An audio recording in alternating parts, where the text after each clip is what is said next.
Good afternoon all of you. आज date है आपका 18/5/2020। हमने फिजिकल का पहला चैप्टर सॉलिड स्टेट कल आपको हमने कुछ देर क्लास लिए थे।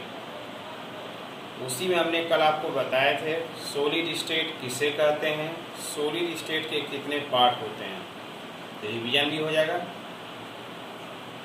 उसमें आपने देखा था कि सॉलिड के आकार और आयतन दोनों क्या था, निश्चित था। अब सॉलिड को कितने भागों में बांटा गया था, दो भागों में, क्रिस्टली और क्रिस्टली। अब यह क्रिस्टली ठोस या रवादार ठोस किसे कहते हैं? क्रिस्टली ठोस का दूसरा नाम होता है रवादार ठोस। इसका और नाम है जिसको कहा जाएगा सत्य ठोस, ट्रू सॉलिड। तो नामे से पता चलता है कि रवादार ठोस यानी रवा कण के रूप में मौजूद रहता है। और दूसरा इसका खासियत होगा, इसके जो कण होगा वह नियमित क्रम में होगा, निश्चित क्रम में रहेगा, एक दूसरे से जुड़ा हुआ रहेगा। तो वैसे ठोस को क्रिस्टली ठोस या रवादार ठोस कहते हैं। पुनः एक बार, वैसे ठोस पदार्थ जिसके अवयवी कण, तो कल तो हमने आपको बताया था अवयवी कण का मतलब क्या होता है, या तो अणु हो सकता है, या तो परमाणु हो सकता है, या तो आयन हो सकता है। कोई भी कण हो कि अवयवी कण जो नियमित क्रम में, नियमित क्रम का मतलब क्या हुआ कि लगातार क्रम, निश्चित क्रम में एक दूसरे से क्या रहेगा, जुड़ा हुआ रहता है। जैसे आप देखिए यहाँ पे, इसका और उदाहरण सिंपल दे देते हैं। आपने एक कैरम बोर्ड का गोटी देखा होगा या फुटबॉल वगैरह देखते हैं आप, तो उसी का हम एग्जांपल देते हैं। और यहाँ पे हम गोला बनाकर दिखाते हैं। कोई भी कण, पार्टिकल जैसे हमने लिया, चाहे यह अणु हो या परमाणु हो या आयन हो, यह निश्चित क्रम में, नियमित क्रम में एक दूसरे से क्या होगा, जुड़ा हुआ रहेगा।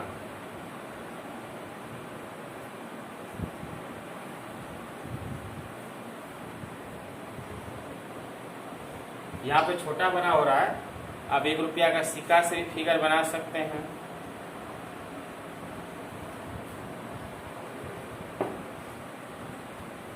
इसके बीच में जो स्पेस है इस तरह से फिगर बना दिए।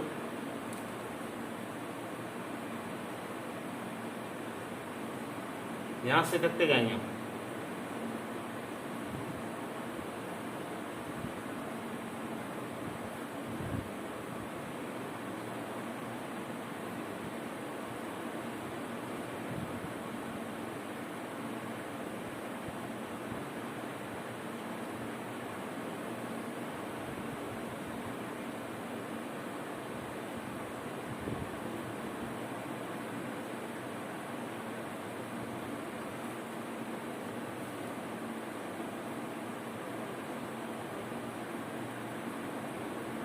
चलिए ये रख कर दिया हमने।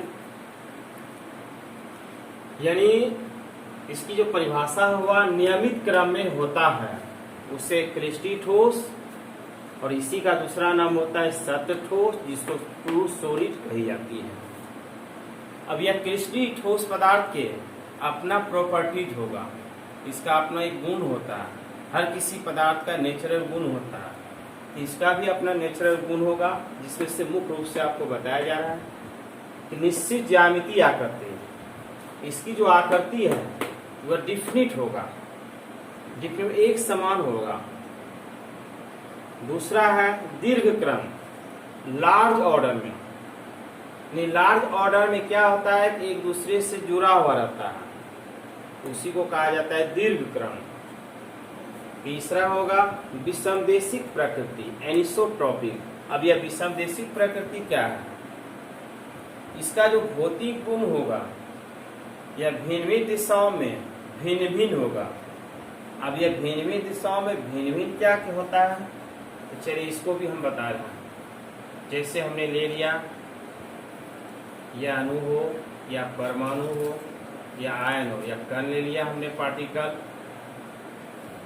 अब मान लिया यहाँ से ऊर्जा आती है, चाहे वो विद्युत ऊर्जा आवे या मैग्नेटिक ऊर्जा आवे या प्रकाश की ऊर्जा आवे। अब यह ऊर्जा जो आती है यह ऊर्जा इस ओर चली जाती है। अब मान लिया इधर से ऊर्जा आती है, यह ऊर्जा इधर चली जाती है, इधर से ऊर्जा जाती है, यह ऊर्जा इधर चली जाती है। यानी भिन्न भिन्न दिशाओं में भिन्न भिन्न होता है।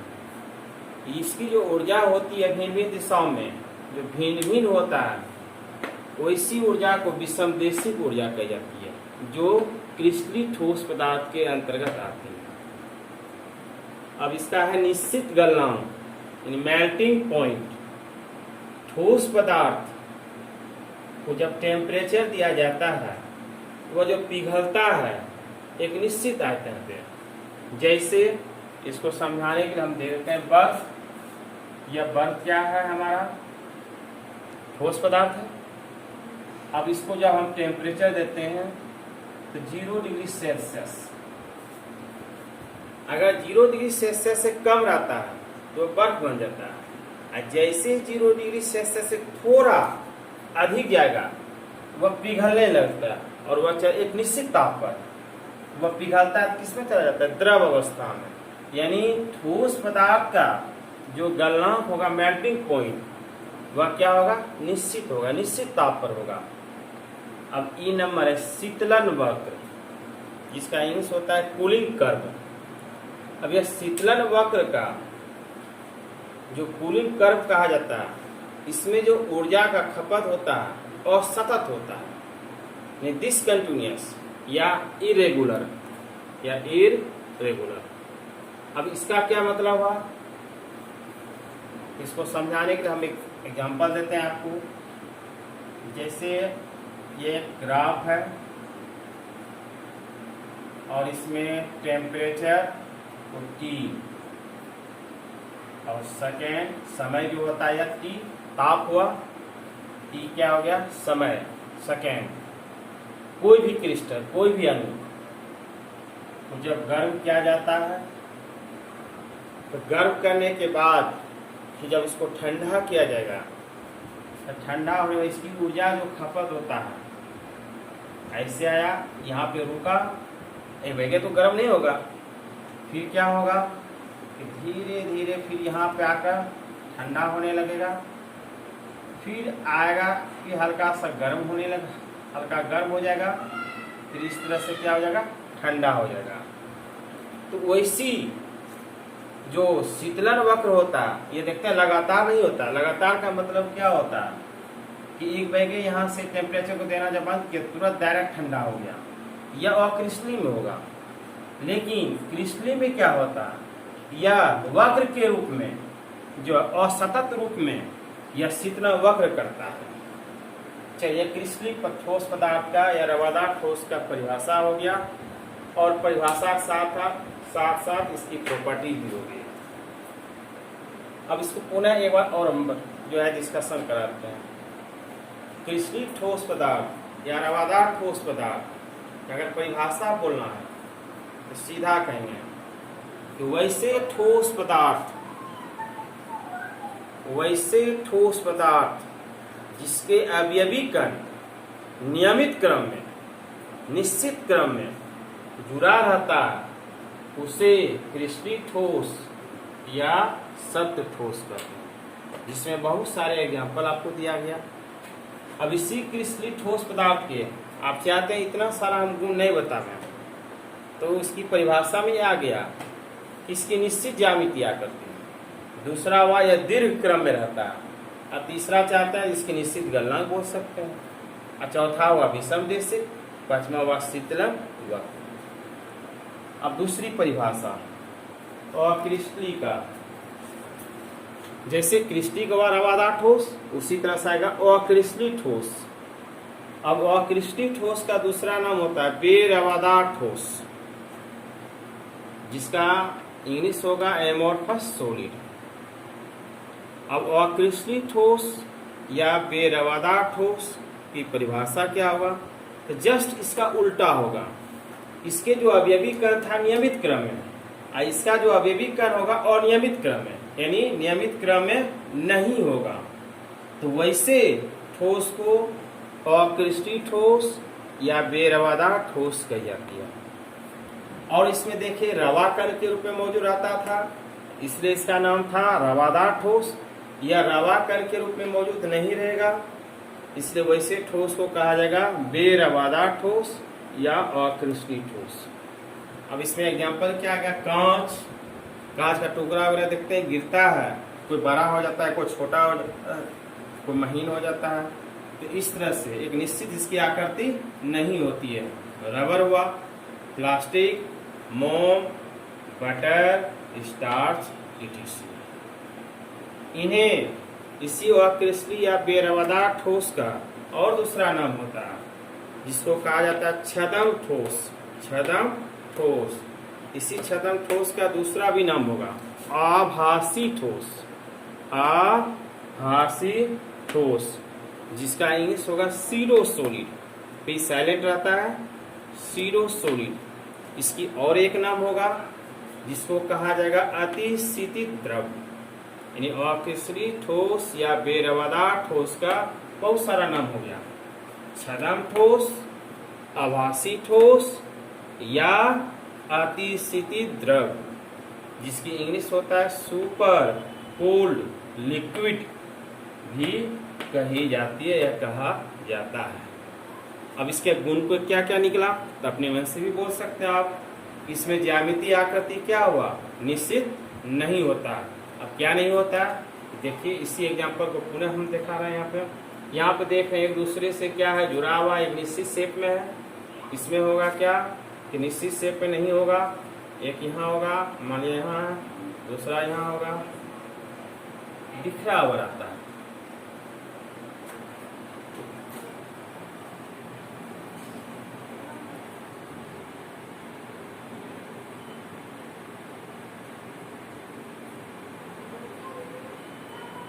यही अणु परमाणु या आयन है।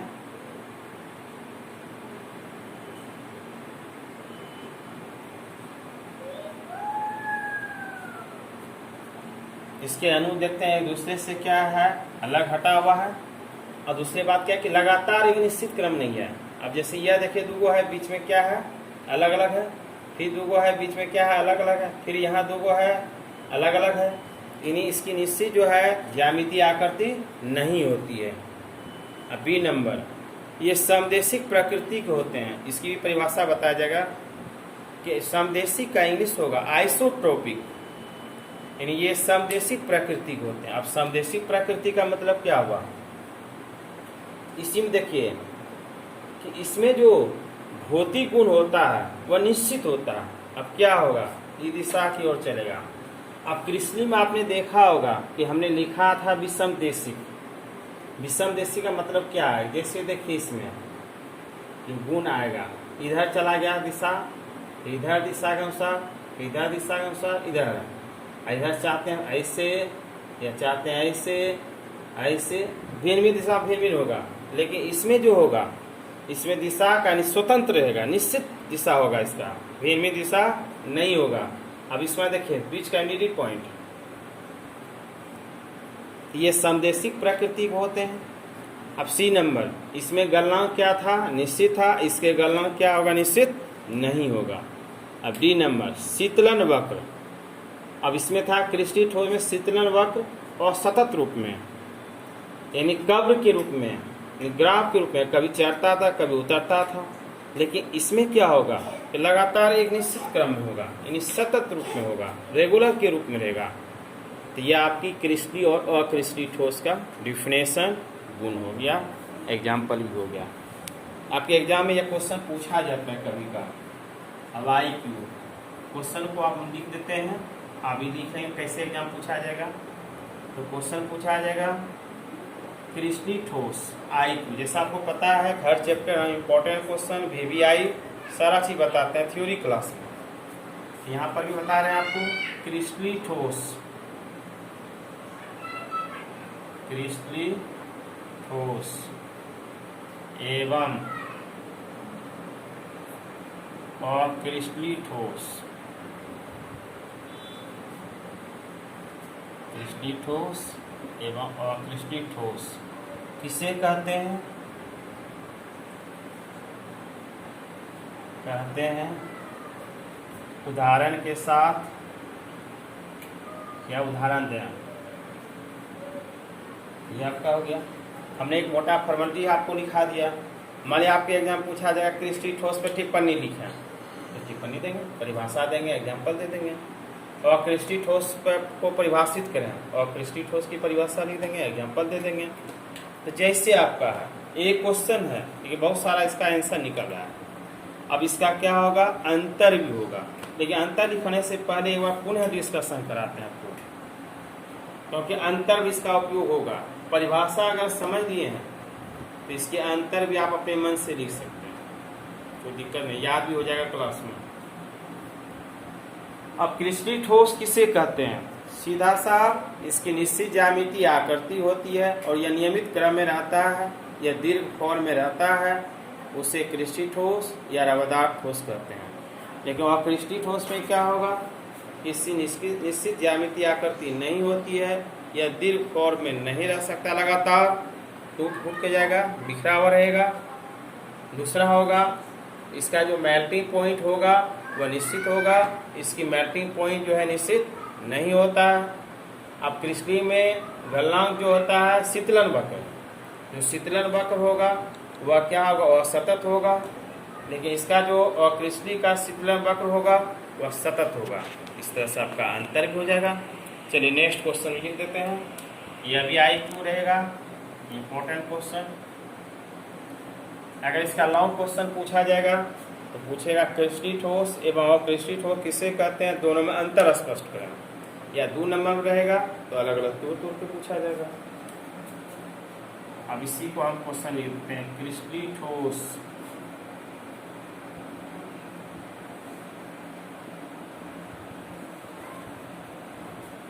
एवं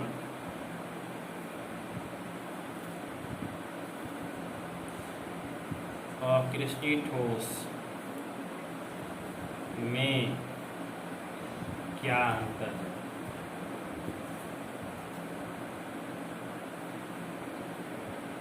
चलिए इसका आंसर जो है आप अपने मन से भी लिख सकते हैं। अब इसको हम मिटाते हैं एक बार।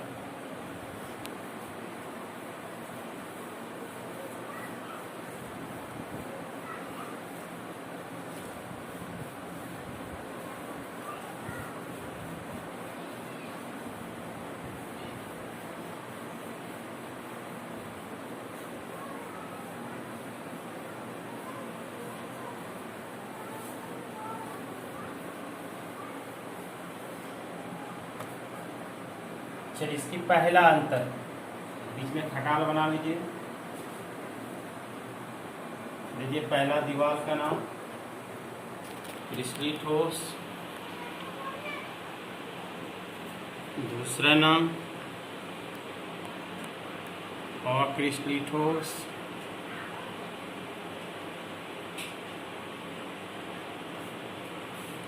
अब इसकी पहला अंतर। मन तो करता है कि आपके हवाले कर दें इसका आंसर, क्योंकि आप भी तो अपने मन से कुछ करेंगे, लेकिन हम तो जानते हैं कि सारा चीज़ हम अपने लिखाते हैं। 12 क्लास का यह है, क्लास 11 तो नहीं है। चलिए पहला जो होगा क्या हो सकता है? पहला कि पहला पॉइंट होगा इसकी निश्चित ज्यामितीय आकृति होती है, इसकी निश्चित ज्यामिति, इसकी निश्चित ज्यामिति आकृति होती है। अब इसमें क्या होगा? इसका जस्ट उल्टा, इसमें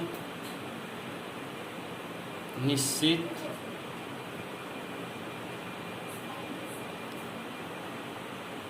ज्यामिति, इसमें निश्चित ज्यामिति आकृति नहीं होती है।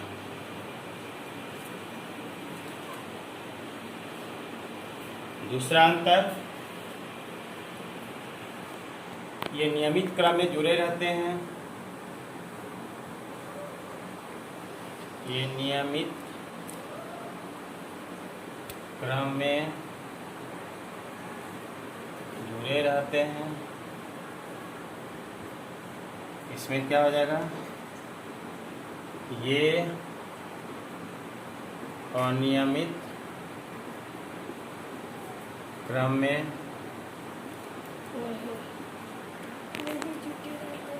जुड़े रहते हैं।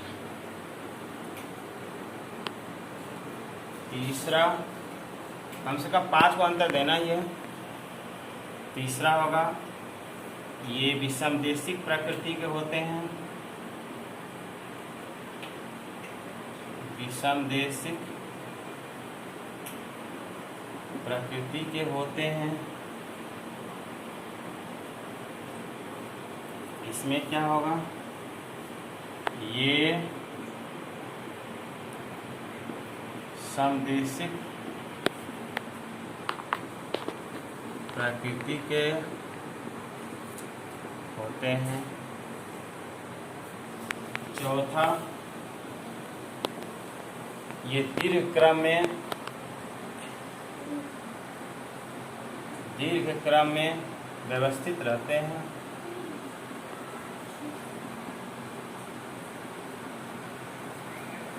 इसमें ये दीर्घ क्रम में व्यवस्थित नहीं रहते हैं। पांचवा, इसे वास्तविक ठोस या सत ठोस कहते हैं। अब इसे आभासी ठोस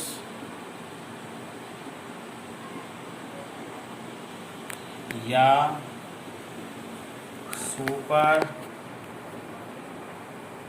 पूल लिक्विड भी कहते हैं। बहुत सारा अंतर दे सकते हैं, एग्जाम्पल भी दे सकते हैं। तो कम से 5 को अंतर हमने दे दिया। ये आपके आज की क्लास का इतना सारा गुण हुआ। अब रुकिए, एक बार पुनः आपको रिवाइज करा देते हैं। कल तक तो हमने लिया था आपको सॉलिड स्टेट किसे कहते हैं, सॉलिड स्टेट के कैरेक्टर। आज हमने आपकी क्लास लिया, देख भी रहे हैं, इतना सारा रिवीजन हमने करा दिया आपको। और उम्मीद करते हैं कि यूट्यूब में आपको दिक्कत नहीं होगा। दिक्कत भी होगा तो आप फ़ोन से भी हमसे कांटेक्ट कर सकते हैं। बाकी हमारा विचार है कि जो भी आप क्लास ले रहे हैं ना, बाकी स्टूडेंट को भी आप जो है जल्दी से जल्दी इन्फॉर्मेशन कर दीजिए, क्योंकि हम जूम में क्लास लेंगे। जब तक आप हमसे नहीं जुड़े हुए तब तक यूट्यूब में जाएगा, जब जुड़ जाएंगे तो जूम में क्लास लेंगे। एक बार पुनः रिवीजन कराते हैं कि क्रिस्टल ठोस किसे कहते हैं। सीधा सा कहें, वैसे ठोस जिसकी आकृति निश्चित होती है और वह दीर्घ क्रम में मौजूद रहता है, जिसके अवयवी कण जो है निकटता से जुड़े रहते हैं। अब रहा उसका एग्जाम्पल सारा हमने दिया था।